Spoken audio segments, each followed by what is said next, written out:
اب اس وقت اگر گنڈاپور صاحب جو ہیں وہ نہیں مانتے کہ وہ اسلام آباد سے جب واپس جائیں گے وہ جیل جائیں گے یا پشاور جائیں گے، دونوں صورتوں میں وہ وزیر اعلیٰ نہیں ہوں گے، اور جہاں سے اسلام آباد کی حدود شروع ہوگی وہاں پہ فوج ہوگی، تو آپ سمجھیں کہ درمیان میں علی امین گنڈاپور وزیر اعلیٰ خیبر پختونخوا، پیچھے بھی فوج اور آگے بھی فوج، تو اب مقابلہ جو ہے وہ فوج سے۔ آرٹیکل 232 آف دا کانسٹیٹیوشن وہ یہ کہتا ہے کہ اگر ملک سے باہر سے خطرہ ہے یا ملک کے اندر انتشار کا خطرہ ہے تو پھر کوئی بھی حکومت جو منتخب ہو وہ ختم کی جا سکتی ہے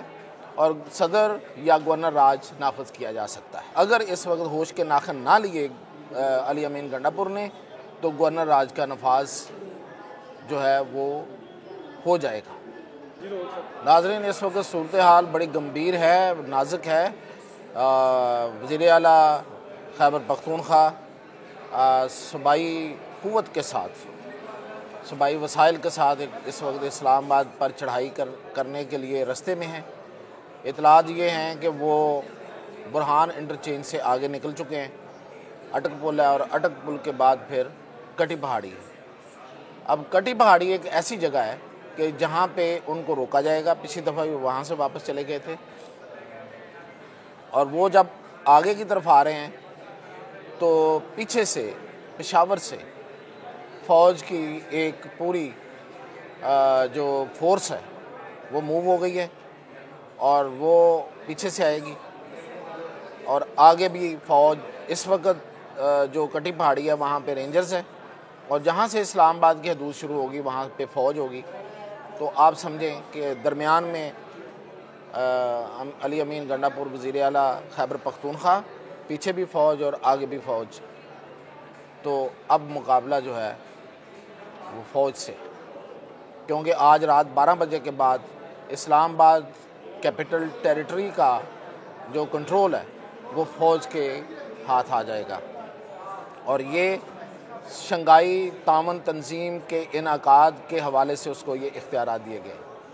اب وہ چونکہ صوبہ جو ہے وہ وفاق پہ چڑھائی کر رہا ہے تو اس پہ قانون اور آئین کیا کہتا ہے وہ تھوڑا سا ڈسکس کر لیتے ہیں۔ وہ یہ کہتا ہے آرٹیکل 232 آف دا کانسٹیٹیوشن وہ یہ کہتا ہے کہ اگر ملک سے باہر سے خطرہ ہے یا ملک کے اندر انتشار کا خطرہ ہے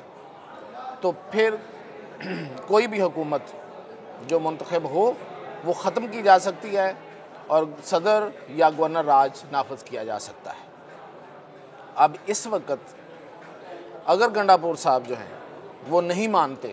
اور وہ وفاق پہ چڑھائی کرنے کو مصر رہتے ہیں اور کسی نہ کسی طریقے سے وہ آگے بڑھتے ہیں، تو پھر جو ہمیں اطلاعات مل رہی ہیں وہ یہ ہیں کہ وہ اسلام آباد سے جب واپس جائیں گے وہ جیل جائیں گے یا پشاور جائیں گے، دونوں صورتوں میں وہ وزیر اعلیٰ نہیں ہوں گے، تو اس کا مطلب یہ ہوا کہ گورنر راج لگے گا۔ اب گورنر راج جو ہے وہ آئین کے، میں نے جیسے بتایا، شیک 232 کے مطابق اختیار ہے صدر کے پاس کہ جب انتشار اس قدر ہو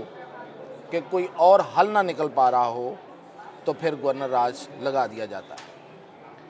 اب اس وقت جو صورتحال ہے بالکل اس کے مطابق چل رہی ہے۔ اگر اس وقت ہوش کے ناخن نہ لیے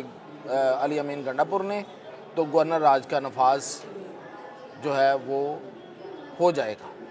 نظر یہی آ رہا ہے۔ اب اس کو اوائڈ کرنے کے لیے ظاہر ہے کہ وفاقی حکومت پوری کوشش کرے گی، اور اگر علی امین گنڈاپور نے کوئی کوشش اس میں حصہ ڈالا تو شاید یہ نہ ہو، ورنہ حالات اس طرف چل پڑے ہیں، اور جو گورنر راج ہے وہ 2 مہینے تک تو بالکل چل سکتا ہے، اس کے لیے کسی اپروول کی ضرورت نہیں ہوتی۔ تاہم گورنر راج کے دوران، اس ایمرجنسی کے نفاذ کے دوران، یہ ایمرجنسی سچویشن ہوتی ہے، عدالتی جو کارروائی ہے اس کو معطل نہیں کیا جاتا، ورنہ یہ غیر آئینی ہو جاتا ہے، اور 2 مہینوں کے بعد اس کی اپروول جو ہے وہ پارلیمنٹ دیتی ہے۔ اگر پارلیمنٹ اپروول دے دے تو آگے چلے گا، ورنہ وہ گورنر راج ختم ہو جائے گا۔ اب اس میں صورتحال دیکھ کر چلا جائے گا، پہلے تو یہ کہ گورنر راج لگانا بھی ہے یا نہیں لگانا، لیکن صورتحال اس طرف نکل پڑی ہے. اگر لگ جاتا ہے تو 2 ماہ تک تو صدر کے احکامات کے بعد یہ نفاذ جاری رہے گا, اور اگر 2 ماہ سے آگے جانا ہوا تو پھر اس کے لیے پارلیمنٹ سے منظوری لینا ہوگی. اس وقت میں نے آپ کو جو صورتحال آن گراؤنڈ ہے وہ بتائی ہے, اور جو آئین اور قانون کہتا ہے وہ بتایا ہے. مزید آپ کو اپڈیٹ جاری رکھیں گے. اسلام آباد کے اندر ہماری اطلاعات کے مطابق اس وقت اسلام آباد ظاہر ہے کہ ایک بڑا شہر ہے اور ساتھ پنڈی ہے, اور وہاں سے کوئی 250 سے 300 کارکن موجود ہیں مختلف ٹولیوں کی صورت میں, اور جو اس وقت مختلف جگہوں پہ پتھراؤ کر رہے ہیں, اور ان پر پولیس جو ہے وہ شیلنگ کر رہی ہے. تو یہ ہے اس وقت کی صورتحال, اور گنڈا پور آ رہے ہیں. اب دیکھتے ہیں کہ وہ کہاں تک آ پاتے ہیں یا واپس جاتے ہیں, یا عمران خان اس احتجاج کی کال کو کال آف کرتے ہیں. یہ all depends on PTI now. Update جاری رکھیں.